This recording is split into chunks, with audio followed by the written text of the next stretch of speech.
Cleveland, we have a massive situation developing right now. The ground is shifting beneath our feet in Berea, and the implications are absolutely monumental.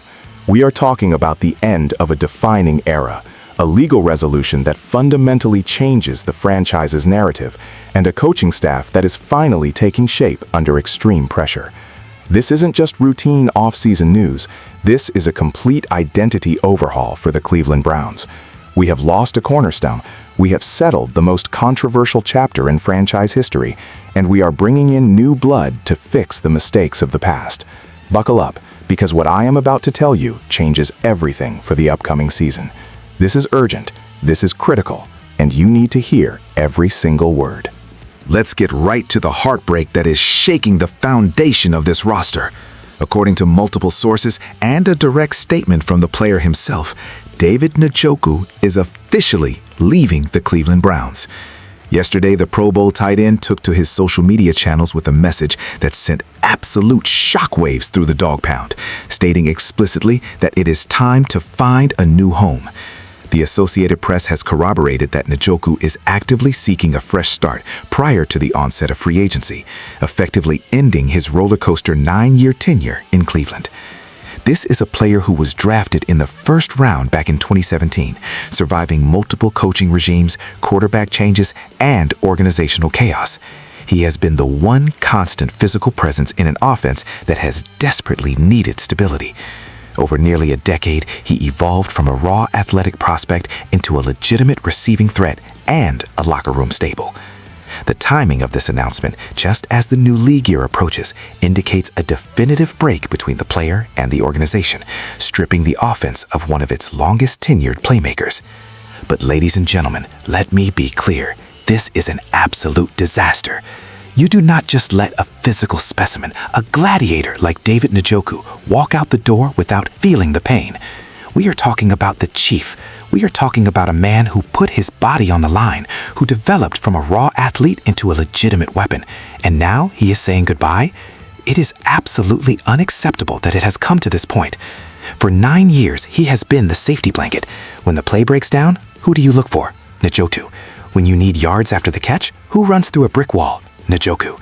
And now we are sitting here reading a tweet, realizing that the heart and soul of this offense is walking away.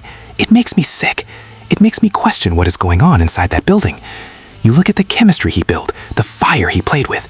You cannot teach that. You cannot just draft that in the 6th round and hope for the best. This is a massive blow to the culture of the Cleveland Browns. We are trying to build a winner under Todd Monken. We are trying to fix this offense. And the first thing that happens is our best tight end packs his bags? Are you kidding me? The audacity to let this relationship deteriorate to the point where he feels he needs a new home tells me there are deep fractures we aren't seeing. This isn't just business. This feels personal. It feels like a failure of management to keep their homegrown talent happy. And don't tell me about the salary cap. Don't tell me about age. You pay your playmakers. You keep your warriors. David Njoku deserved to finish his career in orange and brown, and instead, he's going to be scoring touchdowns for someone else while we sit there wondering how we let him go. It is a travesty. It is a strategic blunder of the highest order. The Browns are losing more than a tight end. They are losing an identity. And if you think this is the only headline shaking up the organization, you are sorely mistaken. Listen, the news cycle in the NFL never sleeps, and neither do we. If you want the raw truth, the insider details, and the passion that no one else brings to the table, you need to hit that subscribe button right now. Do not miss a single update. Now we pivot to the most polarizing figure in Cleveland sports history, and a development that alters the landscape of the franchise. Sources confirm, and reports from Brown Zone indicate that the legal saga surrounding Deshaun Watson has finally reached its conclusion. On Wednesday, the final 2 active civil lawsuits alleging sexual misconduct against the Browns quarterback were officially dismissed. Attorney Tony Busby confirmed to ESPN that a confidential settlement was reached, resolving the remaining cases that were pending in Harris County, Texas. From a legal standpoint, this closes the book on the dozens of lawsuits that have hovered over Watson and the franchise since the blockbuster trade. The court dockets are clear. The civil litigation is over. This marks the end of a multi-year legal battle that has defined Watson's tenure in Cleveland far more than his play on the field. The organization has been operating under this cloud since the moment they signed the contract, and legally speaking, the sky is finally clear. However, do not mistake silence for success. Just because the gavel has banged and the papers are signed does not mean the pressure is off. Stephen A. Smith here to tell you, Deshaun Watson is officially out of excuses. None. Zero. Zip. For years, we have heard about distractions. We have heard about the mental toll. We have heard about the rust and the weight of the world. Well, guess what? The weight is gone. The lawsuits are settled. The lawyers are paid. Now it is strictly about football. It is strictly about earning that fully guaranteed $230 million that has crippled this franchise's flexibility. The Browns stuck their necks out further than any team in NFL history for this man. They mortgaged the future. They took the PR hit. They endured the ridicule of the entire national media. And for what? For mediocrity? For injuries? For inconsistent play? No more. With these lawsuits dismissed, Deshaun Watson must perform at an MVP level, or this will go down as the single worst transaction in the history of professional sports. I don't want to hear about rhythm. I don't want to hear about the offensive line. You are the franchise quarterback. The legal shield is down. It is just you, the ball, and the defense. The city of Cleveland has waited patiently. They have defended you. They have stood by while the rest of the world laughed. You owe them. You owe them greatness. You owe them a playoff run.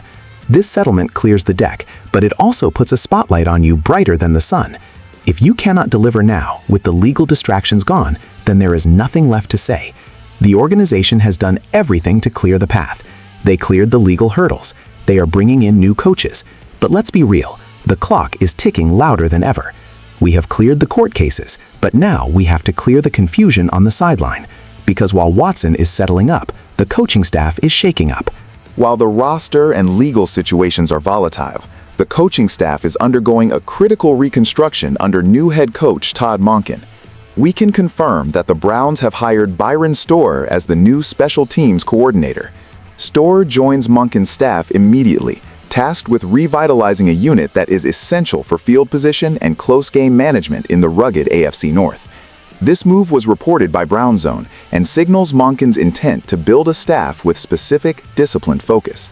Storer brings experience and a fresh perspective to a phase of the game that often decides the outcome of close contests.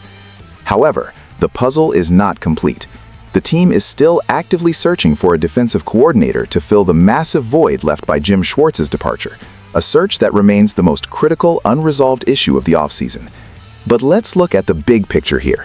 You bring in Byron Storer? Fine. Good hire. Special teams matter. But we are ignoring the elephant in the room.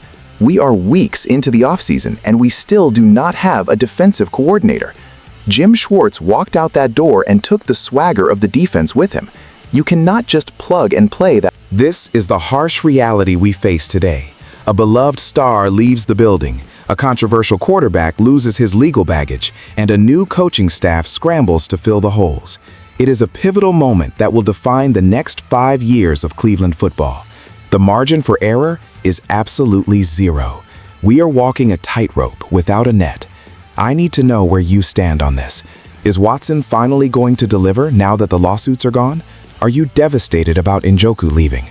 Who should run this defense? Drop your comments below right now. We are in this together, Browns fans. Stay strong, stay loud, and I'll see you next time.